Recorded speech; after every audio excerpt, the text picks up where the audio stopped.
નમસ્કાર, આપ જોઈ રહ્યા છો નેશન પ્લસ ન્યૂઝ. હું છું આપની સાથે હેતલ ભગત.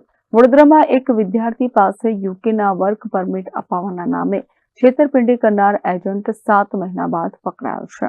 વડોદરાના એક વિદ્યાર્થીને યુકેમાં વર્ક પરમિટ અપાવવાના નામે એજન્ટ જતીન અરવિંદભાઈ કાવા એ ₹9 લાખ પડાવ્યા હતા, પરંતુ ત્યારબાદ તેણે બાયોમેટ્રિક પણ કરાવ્યું ન હતું અને ₹2.5 લાખ પરત કર્યા હતા.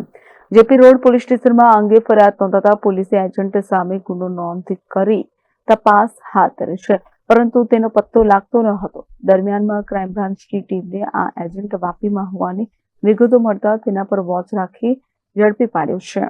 Bureau report, nation plus news, Vadodara. સમાચારોના સતત અપડેટ મેળવવા માટે અમારી નેશન પ્લસ ન્યૂઝની યુટ્યુબ ચેનલને સબસ્ક્રાઇબ કરો, બેલ આઇકન દબાવો અને જોડાયેલા રહો ફેસબુક, ઇન્સ્ટાગ્રામ અને ટ્વિટર પર.